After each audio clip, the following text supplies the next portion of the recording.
hopefully the second time is going to be the charm. Turns out I wasn't filming this. So this is Dorothy Kilty of Raccoon Alley Creations on YouTube. And this was the volume 5 of the Marguerite Miller collage challenge. So I think these are a lot of fun. You get some prompts every week. Now, it's in a tin, and this tin worked out really well for me while I was working on it because I kept extra papers and things in here. So the way I started this is, let me just pull it out so you can see, is I just took some index cards and punched a hole, and I glued on the back of each card what the prompts for the week were going to be. Okay, so every week Marguerite gives us 5 prompts plus a bonus in case we can't use it. And then we just use whatever we want to interpret those prompts however we want and make it. So I'm not going to go over, I'm going to show you all the cards, but I'm not going to go over everything, but I may be prompted. So 2025,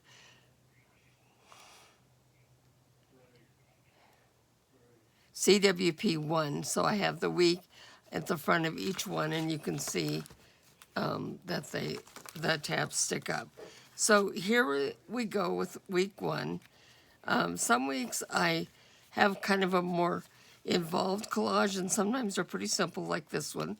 Sometimes I'll have one paper over the background, and sometimes I'll use one paper and then maybe match it with some other things. This is my family, a very old picture of some of my older brothers and sisters. I think I'm the baby in there someplace, maybe. And so the one thing I wish is instead of having the words on the back, I wish I had them next to them so you could see the prompts and the collage next to each other.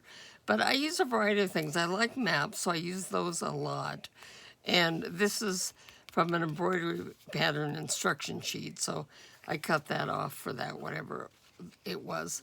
I like to add different textures, so this is tree wrap, has a texture. Sometimes I use the other side, which is blank, and sometimes I like the words around, so stickers and a little gold foil. This came off of a chocolate coin, I think. So sometimes the prompts will be like a dictionary page, so something specific, like this is a dictionary page. I think it's Spanish, and sometimes it'll be like something soft or something like that. So you get a lot of room to interpret them in different ways.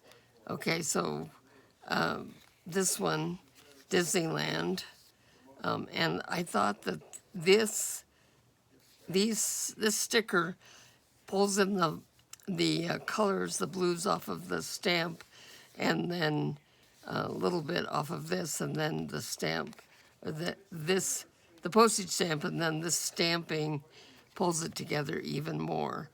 Okay, I included a picture of my mother, who died in 1979, with this one. So sometimes there'll be family memories for me. Sometimes I make notes on it. So on this one, an image of a face or a portrait, I wrote Mom, so that down the line somebody else could know. I like to use stamps. So this one I've got this and this card, this trivia card, are like backgrounds, and then this bridges them, this piece of like a bubble paper or something. And then I just have some stamps. So I try and look at the colors to some degree, but I'm not going to get too upset if I can't match it completely, perfectly. This is for me to have fun, so that's what I do. I have fun. Okay? So, old book or magazine pictures, and then this was it was a color with a gradient, an image with a gradient color, and I thought that flower was perfect for that. So, appetizers, something from a cookbook. Here we have like a a spiral. So it can be a specific thing, or it can just be an interpretive thing. So I have a whole old letter. I believe this is a World War II letter on the back of this. So just kind of fun stuff. On this one, not sticking. Not sure why I'm having so much trouble. Probably the nature of this paper. I think it's typewriter paper, but it's sort of a vellum-y type paper. So, but that was fun. Okay, so now this is a seal or stamp impression. So this is actually a seal that came from some things that belonged to a local locksmith in the early 1900s, and she made keys and, of course, and did locking, but she did some other things too. So I thought it was kind of fun. So inked it a little bit to bring it out. Here you see some stenciling across the top, along with some book page with, I believe that's Welsh language and stuff. So this is a mainspring envelope, so something can be put in the envelope, and also you have the border and stuff. Again, I'm not going over every one of these. I had fun with this one, weaving this striped lines with the washi tape, and that has some of the greens and the teals and things to pull it together. And then this is another 1940s letter, and the pink on this washi tape picked up the pink in the lipstick, which I thought that was fun. So here we go, an old calendar. Love when I can find old calendars. This was an animal with 4 legs, and it kind of became the focal point for this whole picture. I cut it out of a kid's book, and then I have a sunset or over here. And I like to use lace and things sometimes too. Anything I can find to add texture to it. This is a copy of a jelly print digital that I bought with some pages in it from Ratchet Up Your Art with Sherry. And I just love this one. I'm glad I got a digital so I can print it out some more. Okay, so this is part of a recipe, goggles and a jewel. And then this little girl, this is something bright, this light that she's making shadows with. So I have spectacles here too. So interpret the same clue in a couple different ways. We have teacup here, and also this is a textured paper. You probably can't see it, but you can feel it. And then the night sky. So I don't think I did quite as good a job matching colors on that one, but I still like it. Okay, this was supposed to be something soft, and this ribbon, it doesn't feel as soft with the glue on it, but it's such a soft ribbon. So that was really fun. And a vintage sign right there. So here we have a graphic page, things that you throw away, something that represents sleep. And I love this picture from Mary Engelbright from a calendar of hers. It was supposed to be a door that's open or a threshold. And so I've got an open gate leading to the threshold of this house we have here. Okay, here we have, this is another one of the Russian candy papers in the back. So something yellow, I just added the flower. Something that moves was the kites. They blow in the wind. This old map, this is from an old National Geographic magazine, copy of an old, I think 1700s maybe, map of Britain. So I had to use a map, but rather than use the streets, I used this part. So really kind of fun. And the typewriter is communicating, because I remember when people communicated by typing letters and sending them. So, and this had to be something plastic. So I had this where I had, you know, taken some of the stickers off, but not all of them. And I thought this was cool that it's plastic, but I could also see through it and use that. I needed something with scales. I thought a dragon was perfect for that. Embossed paper background here. So, musical instruments. So I have a 1906, I think it is, a copy of a 1906 catalog. And this is something you carry in that's in a car. Well, you put your suitcases in the car when you're traveling. So that was fun. Okay. I had fun doing this, although I don't think it turned out well. This bicycle, I think, blends in too much with this. This is tissue paper, which I kind of purposely try and make a little wrinkled. And then this is decoupage paper. So, and then something that hangs in the house is a banner. So, and then this is drywall tape. I like to use that too. Okay? So we probably have, this is probably things that are spirals again, right? Oh, a pear or something. So it's a picture of two shells. And we have an insect as a butterfly. So that was fun. This one I needed a checkerboard and I didn't have a picture, so I just colored in a piece of graph paper to make it. Okay. I'm missing one.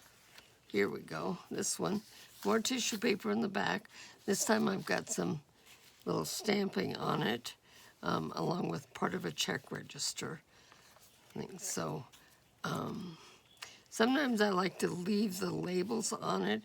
Those words, I think, add stuff. This is a picture of a money that I got, and then an old ad from an old newspaper or something, maybe a magazine. So this was fun. So, and this was, I'm not sure where I got this, but I liked it. I think it made a great background for the rest of these pictures.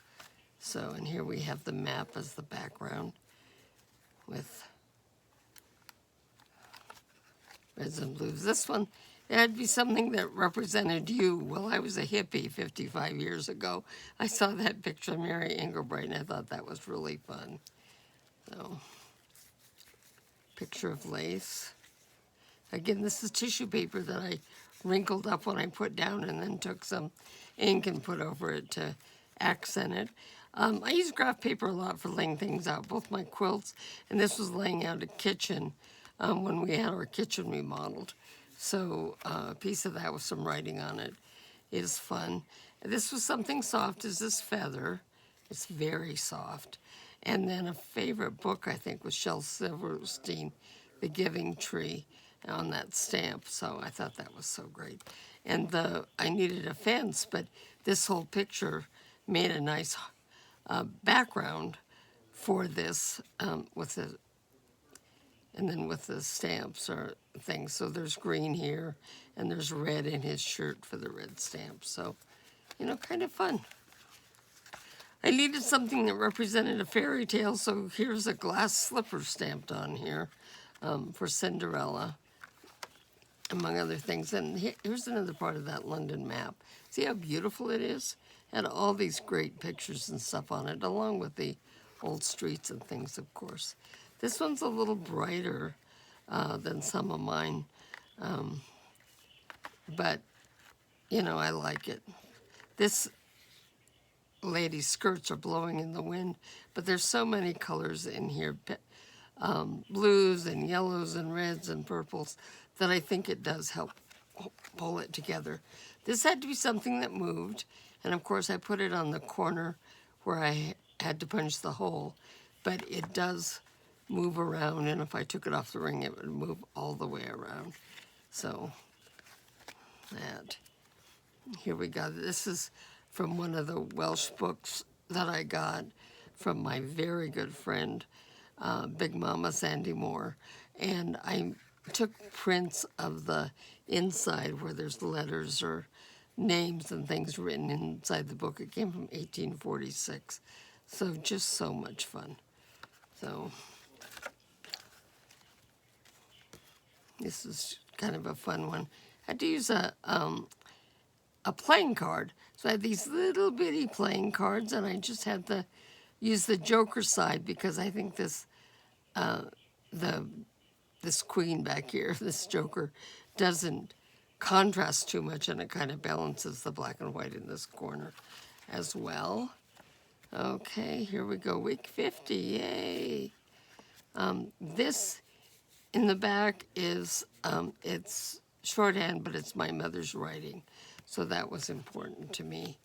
I love this one because I do quilt, and this kind of has a quilting theme with the graph paper that shows one of my quilting designs where I was laying it out, a little picture of a house where I quilt. Hexagons are often used in quilts, like this, the sewing machine and measuring tape, of course. And then the last one, I had to use a family name. So I have a brother named Jim, and Jim's birthday is the 8th. So a little piece of a calendar. And at one time in their family, we had a big Jim, little Jim, Uncle Jim, and James, and my brother Jim. So Jim gave me this $50 Confederate bill. So put that there, and then I had to have a dresser. So the colors are kind of complementary there. And here's a book with the yellow highlighting, kind of going with the yellow here. So that's last year, volume 5. Volume 6 will be forthcoming. For volume 6, I don't know where I got this little book, but I think it's going to be perfect. So it does have some things glued on it a little bit, and some things are whited out. But what I thought I would do is, on this one, is put the the prompts on this side and on the picture on here so I can see them together. And then if I need to add more pages, it'll be very simple to cut them down this size and punch a couple holes in them. So thanks for coming along with me. This is Dorothy Gilty. I appreciate all your support. Thank you so much.